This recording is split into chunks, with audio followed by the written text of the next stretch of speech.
Iran এবং আমেরিকার যুদ্ধের প্রথম দিনের মধ্যেই ইরানের সর্বোচ্চ ধর্মীয় নেতা আয়াতুল্লাহ খামেনিকে হত্যা করা হয়েছে।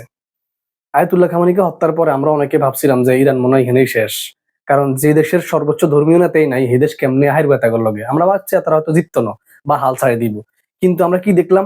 ইরান তাদের ধর্মীয় নেতাকে হারানোর পরেও তারা যেভাবে ঐক্যবদ্ধ হয়েছে, তারা যেভাবে শক্তিশালী ওই শত্রুপক্ষকে নাস্তানাবুদ করে দিছে। যাক, ভালো কথা, আজকে যুদ্ধের প্রায় 17-18 দিনের মাথায় ইরানের আরেকজন সবচেয়ে বড় নেতা হামলা শিকার হয়েছে। ইরানের জাতীয় নিরাপত্তা বাহিনীর প্রধান আলী লারিজানি আজকে ইসরায়েলের হামলা নিহত হয়েছে। ইন্না লিল্লাহি ওয়া ইন্না ইলাইহি রাজিউন।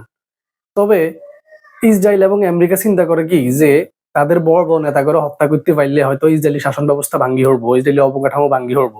কিন্তু আমরা যতই দেখতেছি ততই অবাক হইতেছি যে ইরান তাদের প্রথম যুদ্ধের প্রথম দিনই তারা তাদের সর্বোচ্চ ধর্মীয় নেতা এবং বড় বড় নেতাদেরকে হারাইছে। তারপর তারা মনে করেন একটু মনোবল ভাঙ্গে নাই এবং তারা শত্রুপক্ষের কাছে মাথা নত করে নাই। তারা কিন্তু আরো শক্তিশালী হয়েছে। সেম ভাবে আজকে যেমন লারিজানি মারা গেছে, তারপরে অনেকে চিন্তা করছে যে যেহেতু এত বড় একজন নেতা চলে গেছে, মনে হয় ইরান ভাঙ্গি উঠবো। আর মনে হয় না। আর মনে হয় ইরান জীবনও মাথা নত করতো না। কারণ ইরান এমন একটা জাতি, যে জাতি যদি প্রথমে আপোষ করতো তাহলে আয়াতুল্লাহ খামেনিকে হারাইতে হইতো না বা এত ক্ষয়ক্ষতি হইতো না। তারা কিন্তু আপোষ করলে হইতো, কিন্তু তারা কখনো আপোষ করে নাই। কারণ তারা ইসরায়েলের কাছে বা আমেরিকার কাছে মাথা নত করে না। কোনোদিন তারা পশ্চিমবঙ্গ বিশ্বের কাছে পাছাড়া নেয়, তাদেরকে তেল মারে না।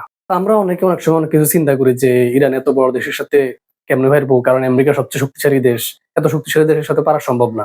অবশ্যই সম্ভব। যে জাতি আল্লাহর উপর ভরসা রাখে, যে জাতি কখনো জালেমদের কাছে মাথা নত করে না, একমাত্র আল্লাহর কাছে মাথা নত করে, সে জাতি সফলতা অর্জন করেই করে। সে জাতি কেউ হারাইতে পারে না। হয়তোবা এখন ইসরায়েল আর আমেরিকা হাসতেছে যে তাদের সর্বোচ্চ ধর্মীয় নেতাকে হারাইছে, তারপর আজকে একটা বড় নেতাকে হারাইছে।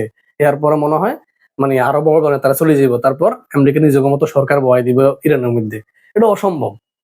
কারণ যে জাতি এত কিছু হারানোর পরেও তারা কখনো এক চুল এখন পর্যন্ত যুদ্ধ থেকে নড়ে নাই।